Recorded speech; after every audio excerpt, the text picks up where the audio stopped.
Bienvenidos, señores. Un día más. Ya estamos con todos ustedes aquí en la televisión de Motril con este nuevo programa llamado Casa Consistorial, donde hemos decidido ir tratando área a área de nuestro Ayuntamiento de Motril y conocer y palpar de primera mano cuál es la salud de la misma. Hoy lo vamos a hacer con el teniente alcalde de Economía y Hacienda, también en este caso de Nuevas Tecnologías y Lindeco. Don Francisco Sánchez Cantalejo, bienvenido. Muy buenas, Alberto.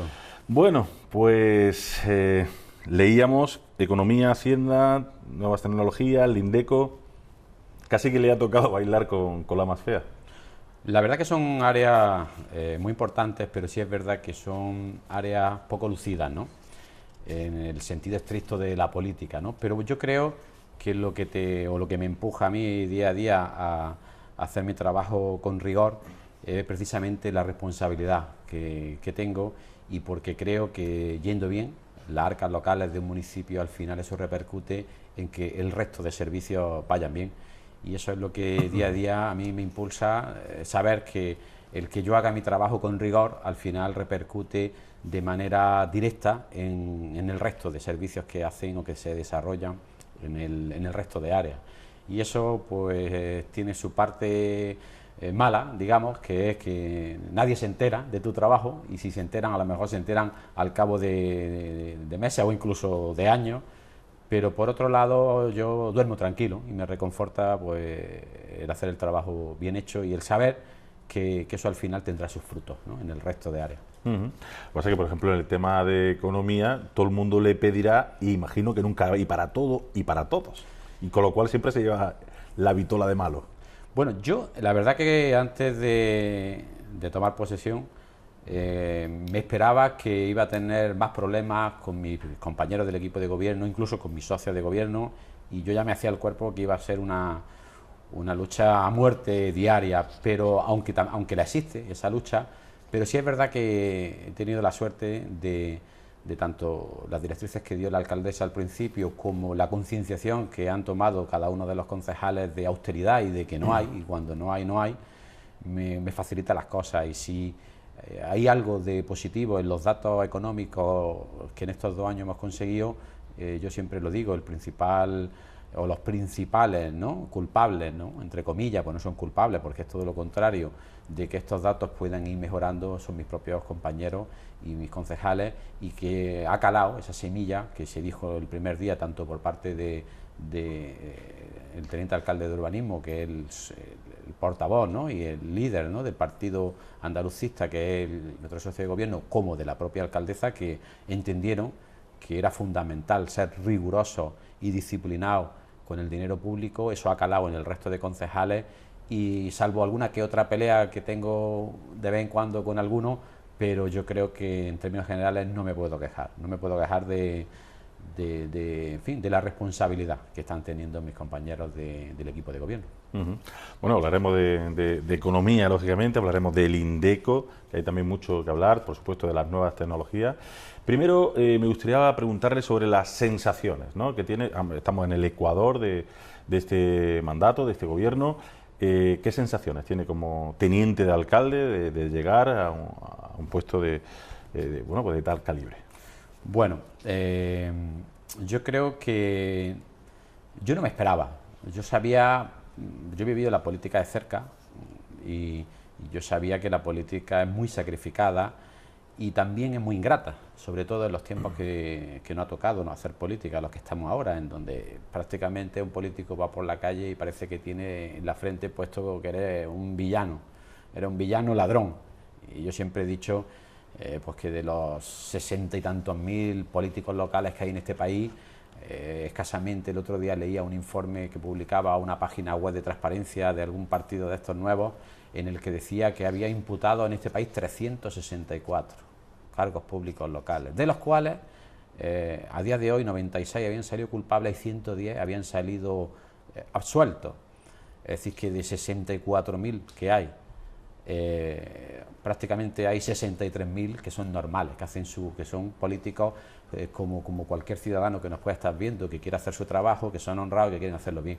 ¿Qué es lo que pasa? Pues que los temas estos tan escandalosos que ha habido a nivel nacional hacen que a todos nos metan en el mismo saco, pero yo estoy seguro que mucha gente de la que nos pueda estar viendo sabe que hay una inmensa mayoría de políticos que se dejan la piel día a día y que es muy sacrificado y que hacen todo lo posible. No digo que sean excepcionales, son pues como la mayoría de los ciudadanos, que hay muchos ciudadanos que hacen todos los días, se levantan, van a su trabajo, lo hacen con responsabilidad, y en la política también. Lo que pasa es que por esa pequeña minoría al final pues tenemos toda esa fama.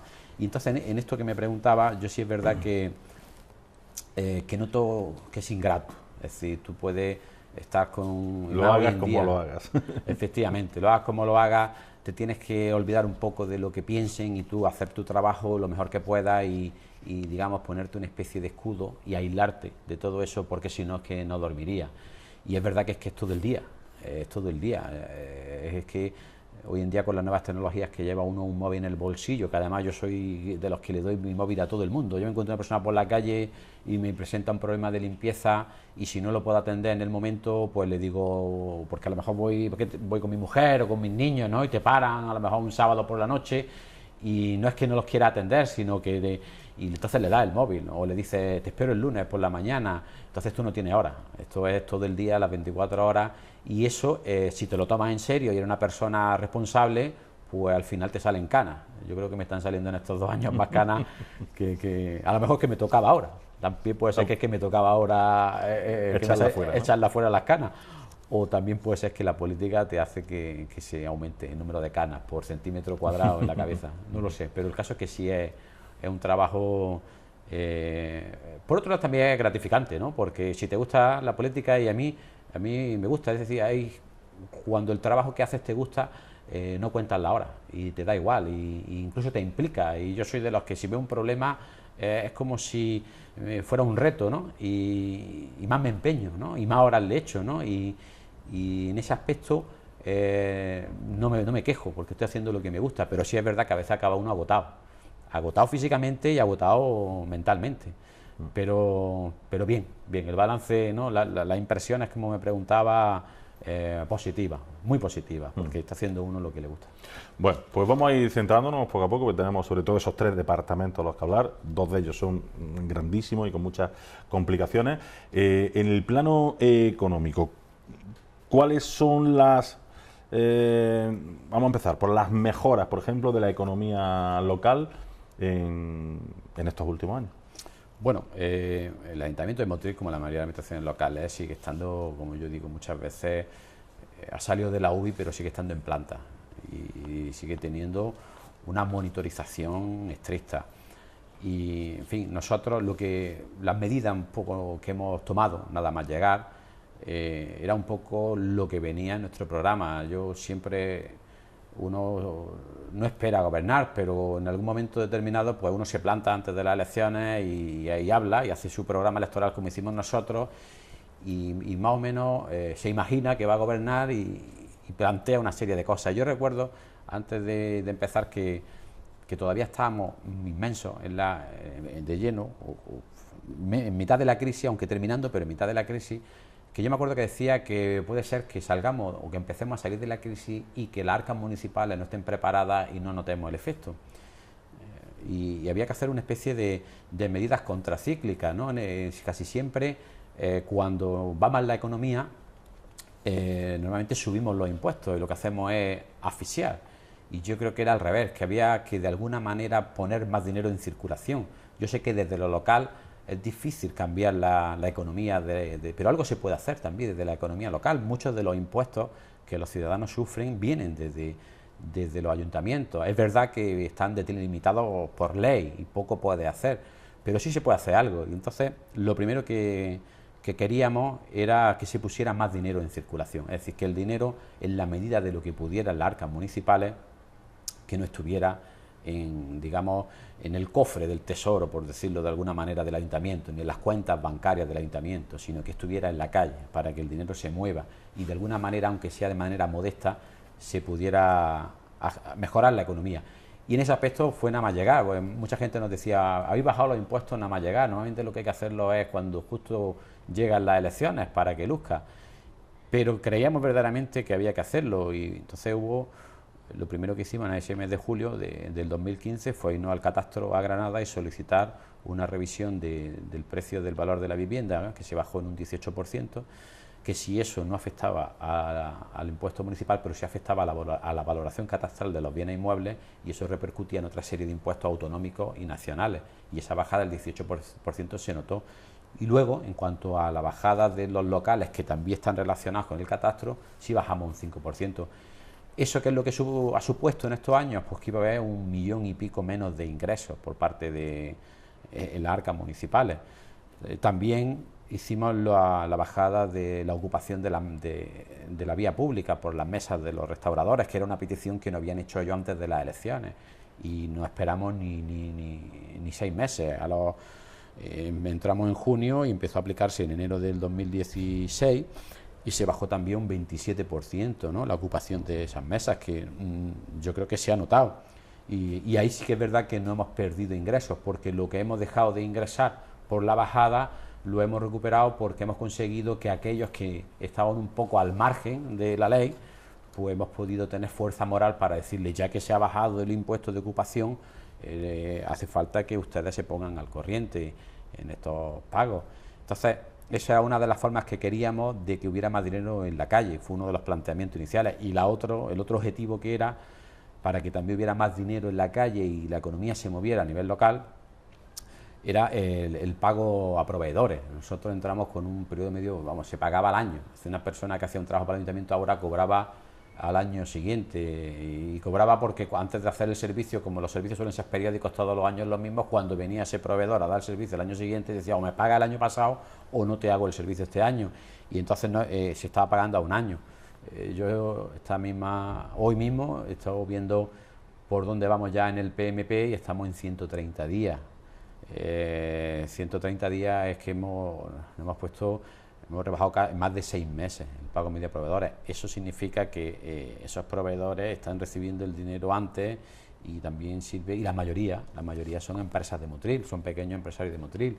Entonces yo creo que esas dos medidas eran un poco las iniciales, y como consecuencia de todo esto que estoy diciendo, pues lo que se percibe es que la carga fiscal esté mejor repartida, que yo creo que desde un gobierno de izquierda, pues una de las prioridades es que se pague con arreglo un poco a lo que hay en el bolsillo de cada uno de los ciudadanos.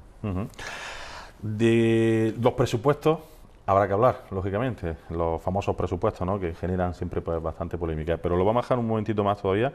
¿De qué manera en este caso se prioriza el gasto del ayuntamiento?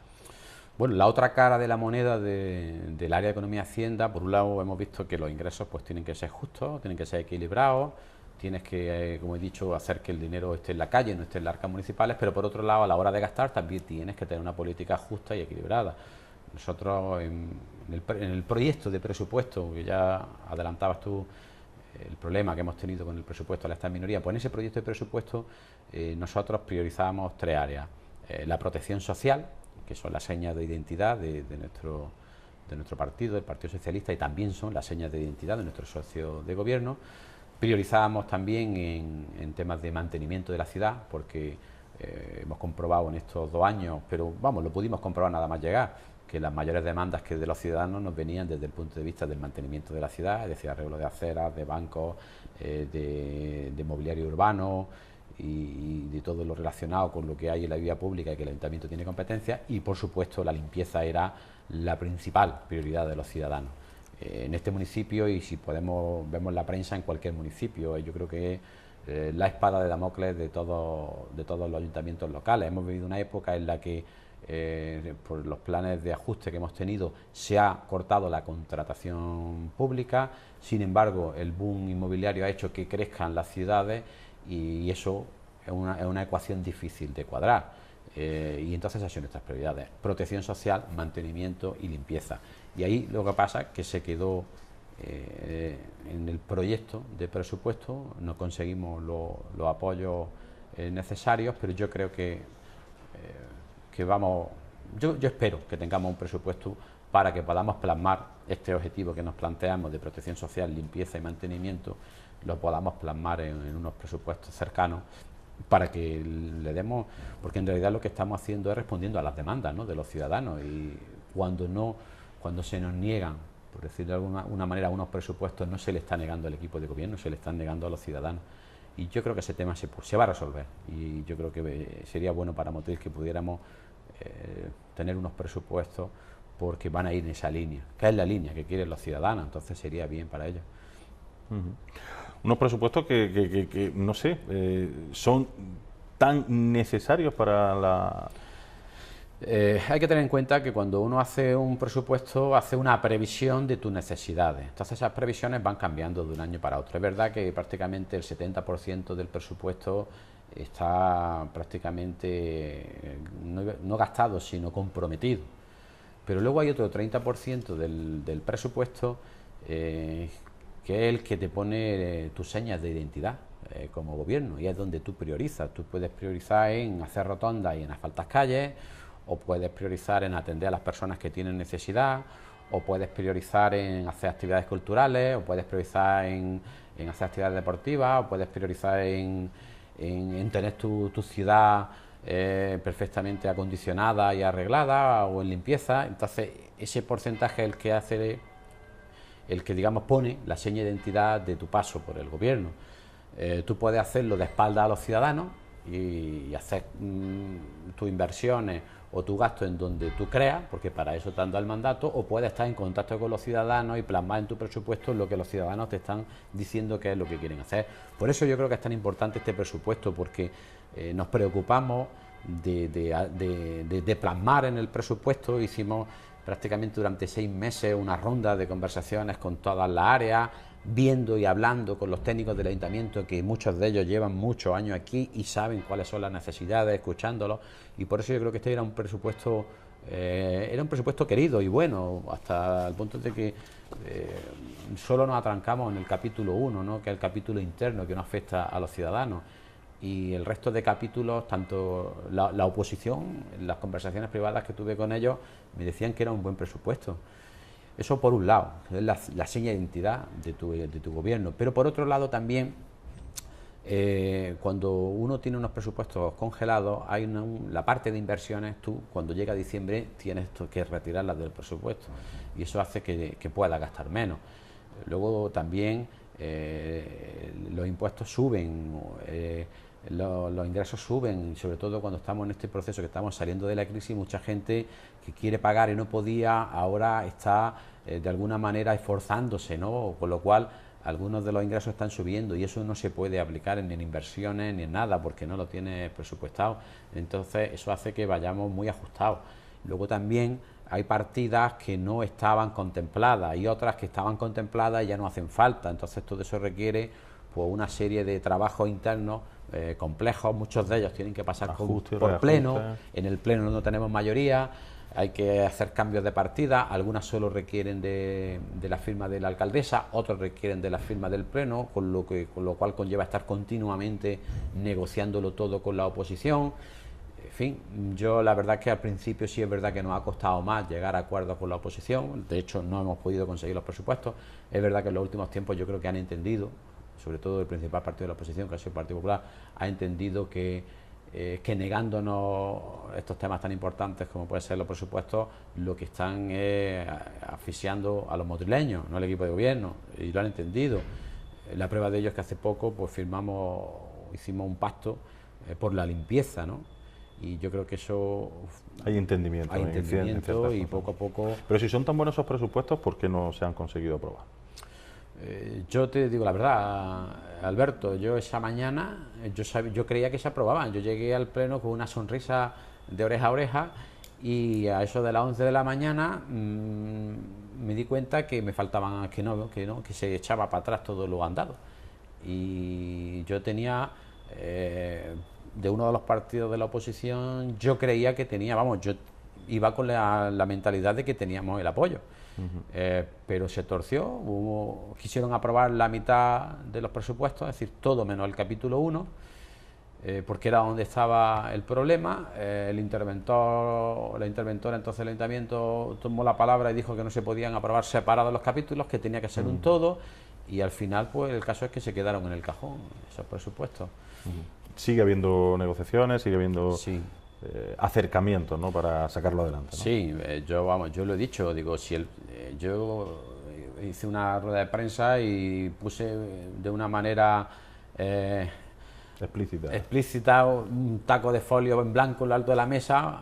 Era una manera de hacer más explícito mi voluntad de negociación, y lo dije, digo, aquí están 20 folios en blanco para que pongan como quieren ese capítulo 1, que no era por mí, yo estaba abierto, porque si es que es verdad, en una administración local prácticamente, salvo temas de protección social y algunos temas un poquito que pueden tener más la identidad de cada uno de los partidos políticos, el resto son servicios a los ciudadanos, que todos los queremos. Los queremos los del partido, los de izquierda, los de derecha, los de centro, todos los queremos. Entonces no tiene mucho sentido bloquear ese tipo de cosas. Y yo creo que lo que se atrancó fue pues que esa parte interna, de organización interna, es la que falló. Y como no se puede aprobar de manera separada el capítulo de organización interna del capítulo que afecta a los ciudadanos, pues al final se queda todo bloqueado. Pero yo creo que va a haber entendimiento, y que nos viene bien a todos, porque es que además cuando tú tienes un presupuesto prorrogado año tras año, pues ahí la ley te impide que tú lo vayas incrementando en ese 1,5% o 2, depende de del índice de subida de la vida, ¿no?, del IPC. El gobierno, las leyes no te dejan que lo vayas incrementando, con lo cual Motril está perdiendo, ¿no?, Su incremento natural. ese incremento natural. Y luego, con lo cual los ciudadanos están perdiendo pues esas mejoras que podían ir con ese incremento natural en determinados servicios. En fin, yo he hecho todo lo posible, vamos, yo es que no he puesto ninguna pega, sobre todo en el resto de capítulos que había prácticamente. De hecho, se intentó votar por separado la parte que afecta a los ciudadanos por un lado, que estábamos todos de acuerdo, y la parte interna del capítulo 1 y de la organización interna por otro lado, pero los técnicos no nos dejaron votarlo por separado, porque por lo visto no se puede, hay que votarlo todo conjunto, y ahí fue cuando se fue todo al ¿Y traste. afecta, yo como ignorante dentro de todo, afecta, por ejemplo, el tema de presupuestos con proyectos tan importantes como el EDUSI, etcétera? Claro, nosotros, aunque nos han dado una subvención de 10 millones de euros, hay una parte importante, que son más de 2 millones de euros, que tiene que poner el propio ayuntamiento. No en un solo año, sino en todo el periodo del programa. Y eso tiene que estar presupuestado, evidentemente. Entonces, esa parte, ese 20% que pone el ayuntamiento, tiene que estar presupuestado. Y mucha de esa parte es en inversiones, que es precisamente lo que la ley dice, que si no tienes presupuesto aprobado, tienes que quitarlo del presupuesto. Entonces, ahí teníamos un problema. ¿Qué es lo que estamos haciendo? Pues aquella parte de la EDUSI que no tiene que ver con la inversión, que son más bien servicios, pues quitándolo de otras cosas, es decir, cosas que ya estaban programadas para hacer en Motril, pues hay que dejar de hacerlas, porque tampoco podemos perder esa cantidad tan importante de dinero que nos vienen de fondos europeos. Y las pocas partidas que teníamos para inversiones, pues las estamos detrayendo de cosas que había previstas para poder sacar los pliegos de los fondos europeos. Entonces todo eso complica más las cosas, ¿no? Cuando si tú tienes un presupuesto, pues tú lo que tienes que hacer, lo tienes presupuestado y amplías lo que tengas que ampliar para poder gastarte el dinero en los fondos europeos. Como cualquier casa, ¿no? Si sé lo que tengo, sé cómo administrarme mejor, Efectivamente. ¿no? Yo creo que es complejo. Va la economía y hacienda en un ayuntamiento de 60 habitantes como 3 es complejo, pero la parte compleja, la parte técnica, yo creo que hay que dejársela a los técnicos. Yo he dejado hacer, porque igual de malo es que los técnicos se metan en la parte, en el trabajo de los políticos, y sean los técnicos los que decidan cómo hay que priorizar el gasto en un ayuntamiento, en un municipio, porque esa prioridad la tiene que poner el político, porque está comprometido con un programa electoral y con los ciudadanos. Si eso es malo, igual de malo es cuando el político se mete en el trabajo del técnico y empieza a gastar más de la cuenta. Entonces yo creo que he llegado a un buen equilibrio con los técnicos del ayuntamiento, en la que le respeto su trabajo, porque ellos son los que me imponen la disciplina la disciplina y el rigor a la hora del gasto, en no gastarme más de lo que tengo, y ellos me están respetando en que una vez que sé lo que tengo, que no es mucho, se prioriza conforme a lo que dice pues, los programas electorales de los políticos que se han presentado a las elecciones. Entonces, yo creo que estamos ahora mismo en un equilibrio bueno, en la que yo me someto al rigor presupuestario y a la disciplina que ellos me imponen, porque eso a la larga hará que Motril tenga unas cuentas saneadas. Y digo a la larga, pero yo creo que puede ser al medio plazo. Y eso va a hacer que dentro de 1 año, 2 años o 3 años se puedan abordar con mejor garantía y se puedan mantener los servicios que prestamos con seguridad, sin estar siempre en riesgo de las cosas que no podemos hacer. Y ese equilibrio es el que yo he tratado de mantener, yo creo que es la solución, ¿no? De que imagino, lógicamente, cuando empieza uno hace 2 años, pues es menos experto, ¿no? Que 2 años después, donde ya le va uno cogiendo el truco a su propia área, ¿no? Y a su propia gente, etcétera. Vamos a ir concretando. ¿Cuál es el estado real de las cuentas del ayuntamiento? Bueno, hemos mejorado bastante, porque el hecho de tener un presupuesto prorrogado tiene también su parte buena. Y su parte buena es que todo aquello que no te gastas, porque no lo tienes presupuestado, no se pierde. Va a pagar pues la deuda a los bancos, la deuda a disminuir el remanente negativo de tesorería que sigue teniendo este ayuntamiento. No hemos autoimpuesto una disciplina, hemos aprobado un plan de tesorería que se publicó en el Boletín Oficial de la Provincia de Granada hace ya 1 año y medio. Es decir, eso es como un reglamento que desde mi propia área me he autoimpuesto yo para venga quien venga, que no se pueda saltar. Y también hemos aprobado un plan de disposición de fondos. Entonces, ¿esto qué es lo que hace? Que el control de los ingresos y de los gastos y de los pagos y de los cobros esté ajustado y no te pueda salir a que haya siempre, que no te gastes más de lo que tienes disponible. Y esto es lo que nos ha permitido pues que por ejemplo, el pago medio a proveedores, como te decía antes, haya disminuido bastante, que hayamos podido cumplir con los 4,5 millones de euros que hay que pagar todos los años en la deuda a los bancos a largo plazo, que se haya disminuido desde los 34 millones de euros de remanente negativo de tesorería que nosotros teníamos, lo hemos dejado en 23 millones. Pues todas estas macrocifras que a la gente le puede venir un poco son frías, pero eso lo que te hace es que, por ejemplo, de la regla del gasto o la regla de pago a proveedores, que eran 2 cosas que te exigen desde Madrid para que luego tú puedas afrontar inversiones de mayor calado, pues que las vayamos mejorando y que el día de mañana, en 1 año o en 2 años, pues podamos acometer pues proyectos más ambiciosos. Por ejemplo, hay una asignatura pendiente de esta ciudad y es la limpieza. Para que nosotros podamos abordar la limpieza con garantía y podamos sanear la herramienta que tenemos para la limpieza, todas estas macrocifras hay que tenerlas saneadas. Entonces, la gente, yo lo explico muchas veces y a veces no lo entiende, pero ¿por qué no estaba más limpio Motril?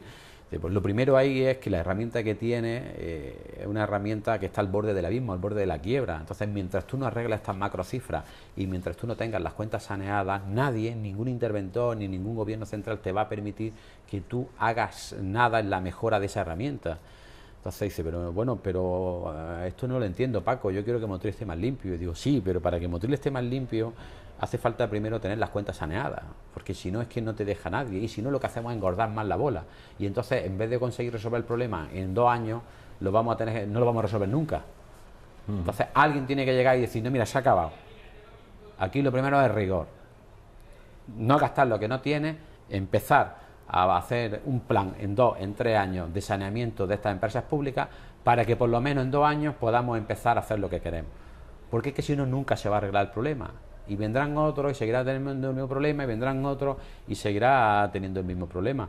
Y esto es un poco el porqué de insistir tanto en que se mejoren estas macrocifras de reducción del remanente negativo de tesorería, de reducción de la deuda a proveedores, de cumplir con los plazos de pago, que han sido 9 millones estos 2 años, a razón de 4,5 millones de la deuda a largo plazo. Todas estas macrocifras que son tan difíciles de entender o tan frías, en definitiva, ¿para qué te ayudan? Para que tú puedas abordar proyectos con ambición, de futuro, de mejora de la limpieza, de mejora del mantenimiento. Otra de las cosas que también van en ese sentido, había muchas contrataciones de servicios que estaban con contratos prorrogados. Y el mercado cambia y los servicios van subiendo y bajando de precio. Pues hemos hecho una inmensidad. Ahí tengo que también decir que gracias a dejar hacer a los técnicos y al rigor que han aplicado los técnicos y que me han autoimpuesto a mí, pues en estos 2 años hemos tenido unos 50 reparos, o 90 reparos, que no vienen a decir nada más que, los reparos lo que te vienen a decir es, oiga usted, como ustedes están llevando, no nosotros, sino como se viene llevando el Ayuntamiento de Motril en estos 10 últimos años, no se puede seguir llevando. Usted tiene que arreglar esto. Y una de las cosas que nos decían era que había que sacar a concurso todos los servicios porque se producen bajas y ahorras dinero. Y eso lo hemos podido comprobar, que muchos de los servicios que se están dando se han producido bajas que han permitido que se ahorre dinero. Pues todas estas pequeñas cosillas que ahondan en el rigor y en la disciplina y en dejar que los técnicos, que algunos de ellos son habilitados de carácter nacional y que saben hacer su trabajo, no hacen que nos autoimpongamos una disciplina que al final ve sus frutos, y los frutos son pues que esas cifras mejoran. Al mejorar esas cifras podemos abordar proyectos más ambiciosos, como le estoy diciendo, de la limpieza o del mantenimiento, y sacar nuevos pliegos que nos ayuden a mejorar la limpieza. Este verano es el primer verano que hemos podido sacar pliegos para que exclusivamente se dediquen al tema del turismo, para reforzar las carencias que tenemos de otros años. Ha sido muy pequeño porque todavía no podemos sacar pecho, pero si seguimos en esta línea yo aseguro que para el año que viene vamos a poder dedicar el dinero que ya sí tendremos, sin gastarnos más de lo que nos permiten, en los temas prioritarios que le he dicho antes que tenemos, que son mantenimiento y limpieza y protección social. Hombre, está diciendo usted sanear cuentas, y le voy a preguntar entonces ¿para cuándo? Porque comenta usted que son 11 millones lo que se ha reducido la deuda. El año pasado se pagaban 12 millones en deudas a proveedores. En fin, hablamos de cantidades muy importantes, ¿no?, que se han conseguido ya reducir. Entonces, ¿para cuándo están esas cuentas tan saneadas o lo suficientemente saneadas que nos permitan empezar a respirar, bueno, o empezar a hacer otro tipo tampoco podemos decir hasta que no se pague todo no podemos gastar Por eso nada, digo, porque entonces sería un suicidio político, hay que hablar claro. Pero lo que sí es verdad es que si nosotros tenemos a los proveedores esperando un año, no podemos contratar más servicios, porque el proveedor que está esperando un año está diciendo no me paga y encima estás contratando un servicio nuevo. No, eso es insostenible. Ahora, yo no digo que tengamos el periodo medio de pago negativo, pero si tú le estás pagando a los proveedores en 2, 3 meses, pues sí tienes fuerza moral para decir, bueno, voy a contratar nuevos servicios que te ayuden a tener la ciudad más limpia o que te ayuden a tener el mantenimiento. Es una cuestión. Luego, parte de ese remanente negativo de tesorería que hay es uno de los problemas cruciales que tiene este ayuntamiento, y si no se llega también a un pacto un poquito entre todos los grupos políticos nunca se arreglará. Y es que en su día, pues con todas los planes que se hicieron en la zona de Playa Granada, pues se llevó en aquel entonces que había vacas gordas, pues una serie de acuerdos o de compromisos para hacer unas determinadas inversiones que hoy en día, estoy hablando concretamente del Parque de la Caña, ¿no?, que hoy en día pues va a costar mucho, incluso podríamos plantearnos si eso es lo que necesita Motril, pero de todas maneras ahí está apuntado. Y esa es los famosos 24 millones de euros de remanente negativo de tesorería que tiene Motril. Es decir, lo que tiene el Ayuntamiento es un compromiso con los motrileños de hacer unas actuaciones por las cuales nos ha dotado presupuestariamente. ¿Por qué? Porque en la época de crisis ese dinero que había para hacer eso se ha gastado en otras cosas que eran, que a lo mejor por los antiguos concejales de Economía y Hacienda que había, eran más prioritarias. Pero el caso es que tendríamos que tener ese dinero ahí para gastarlo en ese tipo de cosas. Es un problema que va a tardar mucho en resolverse. ¿Qué es lo que podemos hacer nosotros ahora? Encaminar la situación pues para que por lo menos cuando nos llamen la atención de fuera o cuando desde la Cámara de Cuentas nos digan algo, se vea que se está resolviendo el problema, pero evidentemente no podemos esperar a arreglar toda esa deuda para poder hacer proyectos, porque entonces no haríamos nada. Entonces, en ese equilibrio en el que estamos. Bueno, me estoy dando cuenta de que está más ligada al área de lo que parece, ¿no? O parece a priori. Economía, en este caso, ha mencionado usted al Indeco un montón de veces, era la segunda parte de la entrevista. Podríamos hablar mucho más, ¿no?, del tema económico, lógicamente, pormenorizar en cuanto a tasa, en cuanto a sí, en cuanto a no. Lindeco, lo que está claro que se encuentra, yo le decía al principio, eso de bailar con la más fea, evidentemente tampoco es una expresión válida, ¿no? Porque lo del Lindeco lógicamente tiene su corazoncito, todos queremos mucho a esta empresa de limpieza, a todas las familias, ¿no?, que forman parte de esta empresa, pero sí es cierto que se encuentra una empresa que se encuentra en una situación límite, al borde del abismo, nada más llegar. ¿Qué sensación le da nada más llegar y estudiar el problema que tiene el Lindeco y en qué situación real se encuentra esta empresa? Nada más llegar a la situación que te encuentra el Lindeco, me la explican, y es que es una empresa que está en causa de disolución. Entonces, el primer objetivo, pues, no disolverla. Pero podría decir la gente, bueno, porque se disuelva y se arregla el problema. Si fuera así de fácil, pero si se disuelve el Lindeco, sigues teniendo que pagar nómina, sigues teniendo que limpiar Motril y sigues teniendo que hacer inversiones en maquinaria, y encima tienes el problema añadido de que tienes desde Madrid marcándote los ritmos en vez de marcarlos tú, y entonces todavía se complicaría más las cosas. Entonces, a la espera, porque es verdad que este es un problema que no solo es de Motril, es un problema común a todos los municipios. Es verdad que desde la Federación Española de Municipios han frenado, de alguna manera están poniéndole freno a que se disuelvan todas las empresas públicas, por lo menos las que tienen los servicios básicos. Y esto nos da un balón de oxígeno, ¿para qué? Para que intentemos nosotros arreglar el problema, digamos, con nuestro propio calendario de plazo. ¿Qué es lo que hacemos nada más? ¿Por qué está tan relacionado, como decía, el Lindeco con la parte económica? Porque el principal problema que tiene el Lindeco es económico. Nosotros, cuando llegamos, se debían 4 millones de euros de IRPF y 11 millones de euros a la Seguridad Social, que se dice pronto.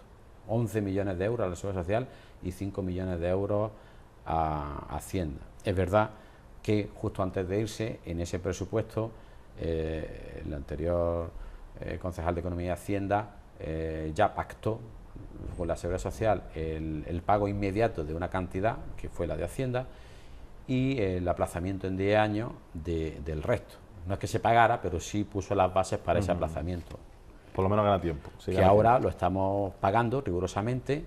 No podemos fallar, porque ya no se puede fallar, porque ya han dado muchas veces muchas prórrogas y ya no se podía fallar, porque además el hecho de haber fallado ha hecho que parte de esa deuda, en torno a 3,5 millones, sean de penalización y de multa.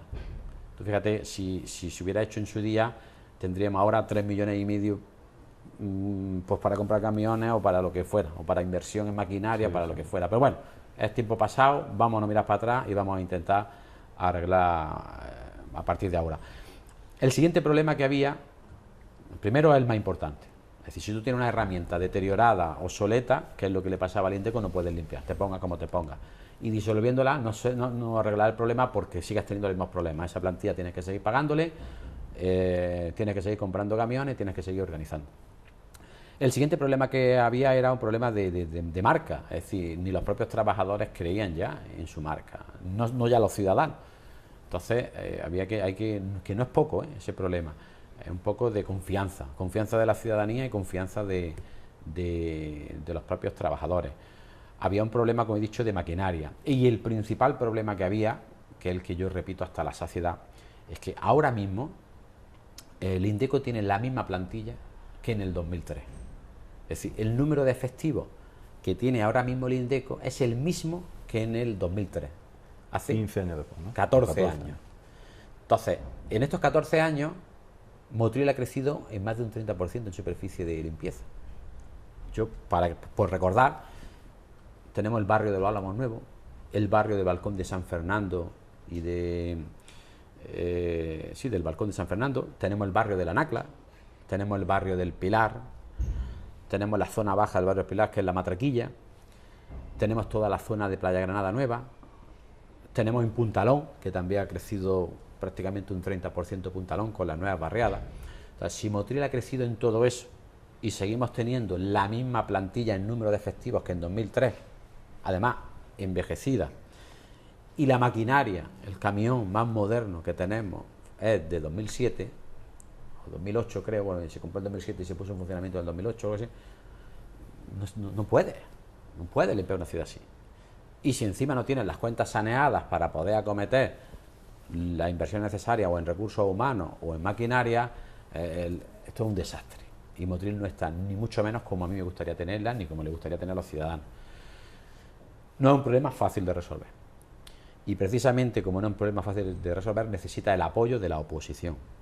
Y por eso fue por lo que nos sentamos con la oposición y de los 25 concejales, 22 apoyaron este plan, que es un plan que tendrá que trascender a los que están gobernando ahora y es un plan que tendrá que... Un pacto, ¿no? Es un pacto. Es un pacto que han hecho recientemente. Partido Popular, Partido Andalucista y Partido Socialista. ¿Qué consiste en?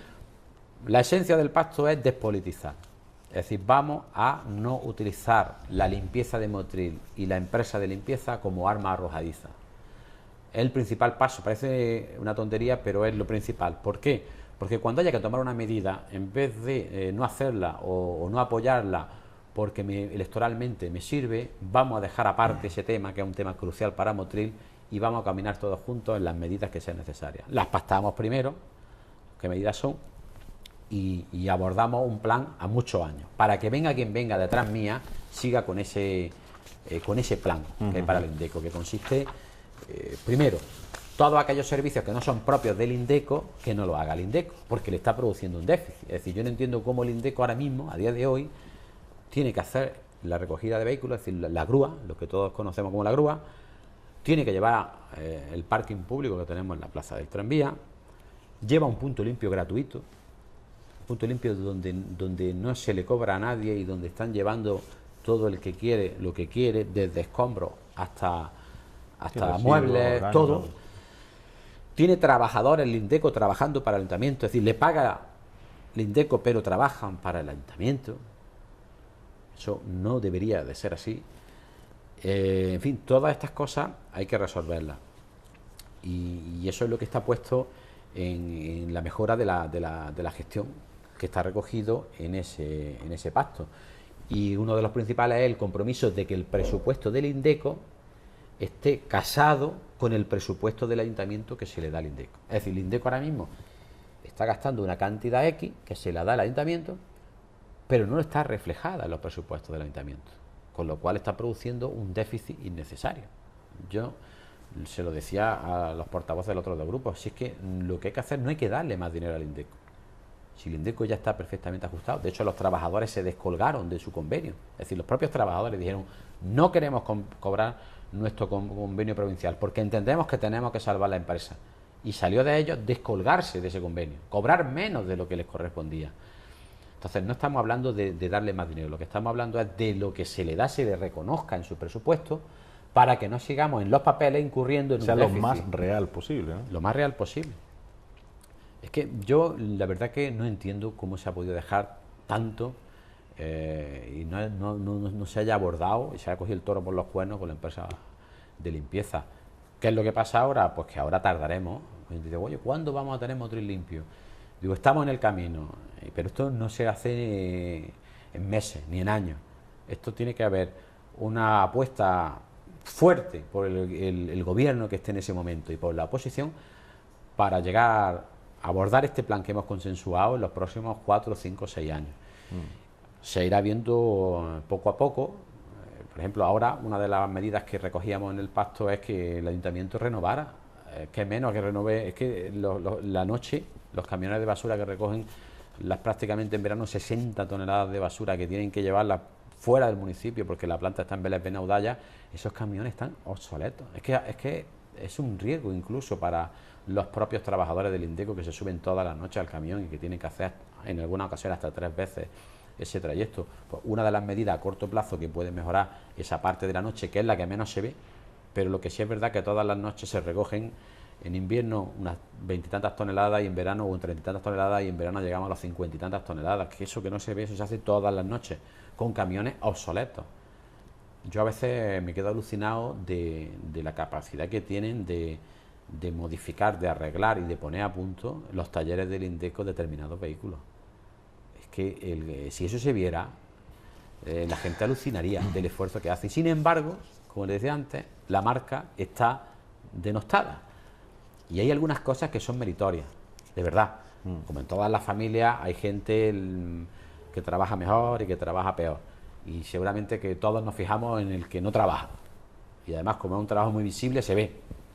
Pero yo te aseguro que hay algunos puestos de trabajo y algunos servicios que son dignos de que la gente conociera las filigranas que se hacen para que todos los días se Yo estaba puedan. sonriendo precisamente porque lo estaba mentalmente un poco comparando a esas visitas guiadas que hace don Manuel Domínguez por la noche a conocer Motril. ¿Por qué no?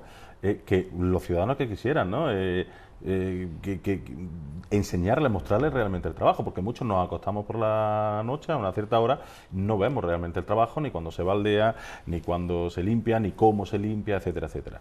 Que evidentemente todos queremos más, y más cuando notamos que no está realmente como nos gustaría. Pero digo yo que también en todo ese conflicto también juega un papel fundamental el sindicato precisamente de trabajadores, donde ahí los trabajadores pues siempre tienen, ¿no?, esa lucha tensa, ¿no?, con su parte, ¿no?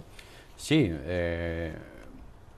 una de las consecuencias de estar tan politizada la empresa del Indeco es que tienen unos delegados sindicales muy reivindicativos. Yo soy delegado sindical y eso no es ningún defecto ni lo que quiero echar en cara, pero sí es verdad que son muy beligerantes.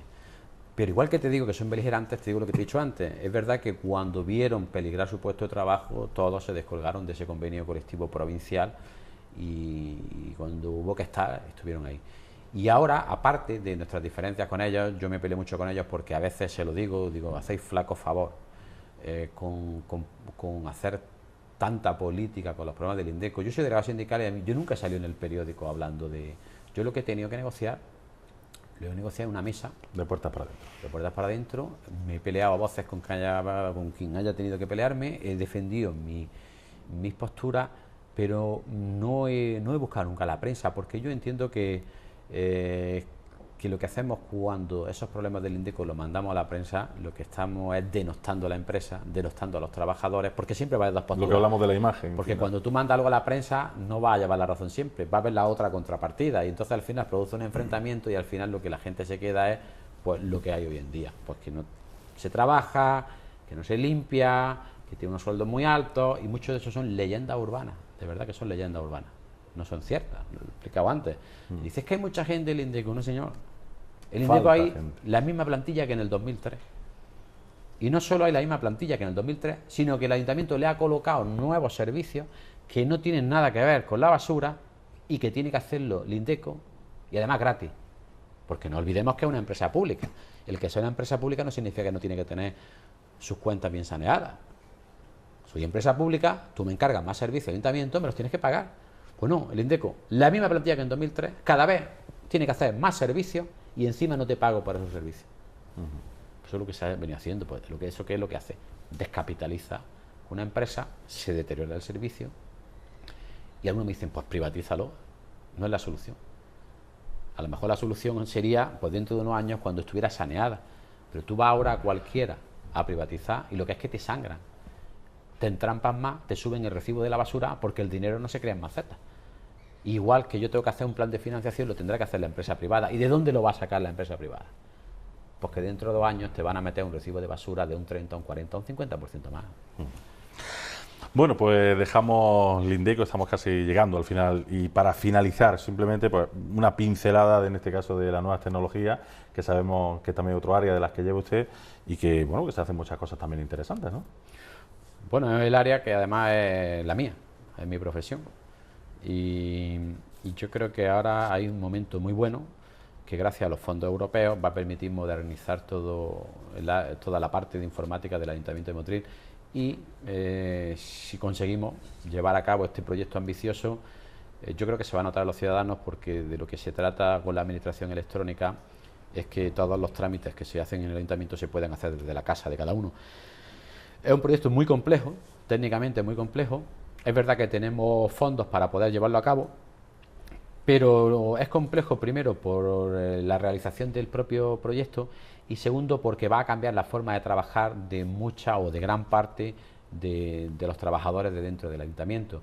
Pero yo creo que es ambicioso y si nos sale bien, y más o menos tardaremos un año y medio, 2 años en aplicarlo, yo creo que al final pues se van a quitar muchas colas de muchas ventanillas, ¿no?, del ayuntamiento, de la administración local, que los ciudadanos lo podrán hacer desde su casa y también vamos a modernizar también mucho los equipos del Ayuntamiento de Motril, que también están obsoletos. De hecho, hace poco vino la Policía Nacional a hacernos y nos hizo un informe diciendo que tenemos prácticamente todos los equipos obsoletos y sin garantías de seguridad. Por un ejemplo, nosotros tenemos todavía, si hay alguien que entiende informática escuchando, tenemos el XP todavía. El XP Microsoft dejó de mantenerlo hace aproximadamente pues 5 o 6 años, si no recuerdo mal. Es decir, la empresa que provee ese software hace ya 5 o 6 años dijo, no ya que no lo fabricas, sino que no te doy el soporte, que tú verás. Si tú te quieres quedar todavía con el XP en tu ordenador es problema tuyo, pero que a mí no venga a preguntarme si tiene un problema de seguridad o de lo que sea, porque ya legalmente no estoy... Y más con todo lo que está cayendo a nivel mundial, ¿no? Con las empresas, los hackers, etcétera, ¿no? Los hombres de negro de la policía que se echaron las manos a la cabeza. Cuando vieron los equipos, se echaron las manos a la cabeza y dijeron, pero ¿cómo podéis todavía tener estos equipos con la que está cayendo? Está ahí, y vamos a ver si en este año, año y medio, con estos fondos europeos podemos ahí hacer también una gran revolución en las nuevas tecnologías. Además, me dolería que mi área, que es la que me gusta, me fuera yo de este ayuntamiento sin haber hecho esa transformación que es necesaria. Además de otras pequeñas actividades, ¿no?, que se van haciendo a lo largo del año. Pues Francisco Sánchez Cantalejo, muchísimas gracias por estar con nosotros. No haría falta, lógicamente, otro programa más, ¿no?, para hablar de muchas cosas y pormenorizar, ¿no?, profundizar en pequeños detalles que yo estoy seguro que los ciudadanos pues siempre preguntan por esto, ¿no?, porque son muchísimas cosas. Pero bueno, yo creo que nos ha servido mucho para hacer una pequeña visión general de lo que han sido estos 2 años, de cuáles son las intenciones y por dónde tenemos que seguir, ¿no? Pues enhorabuena por esta iniciativa, que creo que es buena y que se podrá, me imagino que habrá gente que la vea de otra manera o que se podrá mejorar, pero yo creo que es bueno que los ciudadanos pues conozcan, ¿no?, un poco, aunque sea de la palabra de los propios protagonistas, pero que conozcan lo que hacemos. Que mejor que de vosotros. Muchísimas gracias. Y a ustedes, pues emplazarles para nuestro próximo programa, Casa Consistorial. Estaremos analizando otra área del ayuntamiento y conoceremos, bueno, cuál es el camino a seguir y cuál es el que se ha seguido hasta ahora. Muchísimas gracias y hasta la próxima. Adiós.